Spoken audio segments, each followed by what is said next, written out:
Ito pala ang kwento ng buhay ng isa sa pinakamahusay na aktor, leading man, at tinaguriang Asia's multimedia star, na si Alden Richards. Halika mga kakwento, samahan ninyo ako at alamin natin ang naging kwento ng kanyang buhay.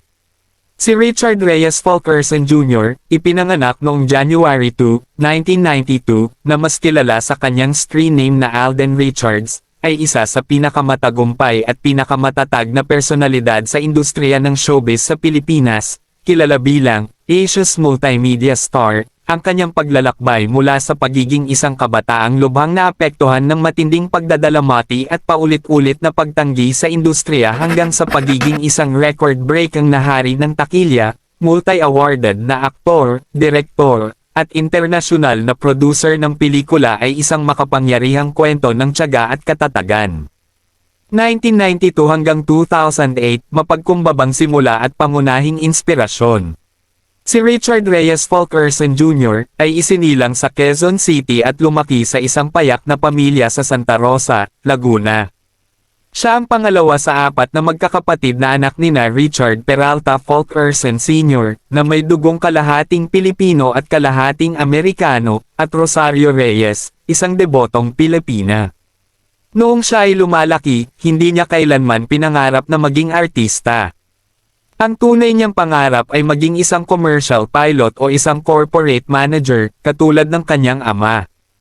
Gayunpaman, ang kanyang ina na si Rosario ay may matibay na pangarap para sa kanya, ang makita siyang maging bahagi ng show business at maging isa sa mga pangunahing leading man sa telebisyon.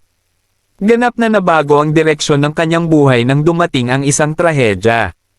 Noong 2008, 16 na taong gulang pa lamang si Richard nang pumanaw ang kanyang ina dahil sa chronic pneumonia. Dahil dito, nalugmok ang kanilang pamilya sa matinding kalungkutan at suliraning pinansyal habang pinapasan ang napakalaking gastusin sa pagpapagamot at edukasyon. Sa kabila ng kanyang matinding pagdadalamati, nanatili siyang matatag. Nangako siyang tutuparin ang huling pangarap ng kanyang ina. Dahil dito, pansamantala niyang itinigil ang kanyang pag-aaral ng Business Administration sa De La Salle University Canlubang upang buong pusong pasukin ang industriya ng libangan at makatulong sa pagsuporta sa kanyang pamilya.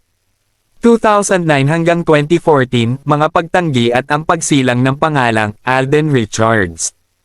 Hindi naging madali ang kanyang pagpasok sa industriya ng entertainment.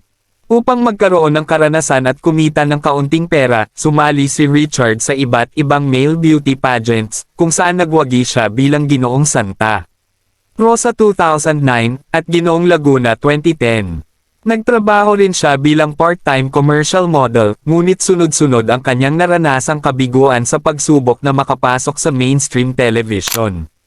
Sumali siya sa mga kilalang talent search tulad ng Starstruck ng GMA Network at Pinoy Big Brother, Teen Clash of 2010, ng ABS-CBN, subalit kapwa siya hindi nakapasok.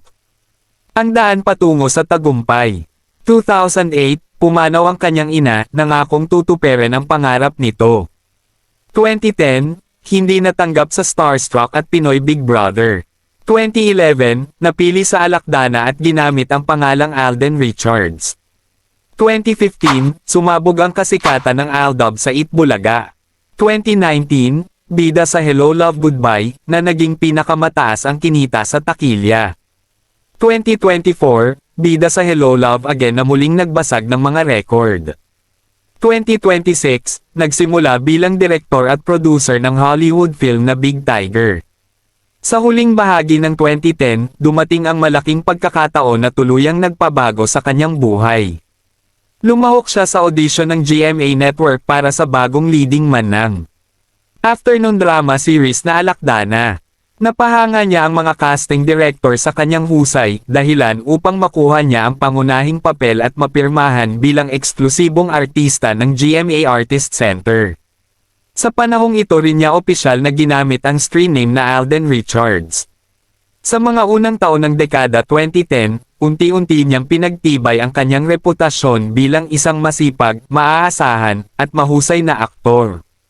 Pinuri ang kanyang pagganap sa horror film na The Road 2011, at siya rin ang naging pangunahing bida sa mga matagumpay na serye tulad ng Twin Hearts, One True Love, at Carmela, kasama ang ilan sa mga pinakasikat na leading ladies ng bansa.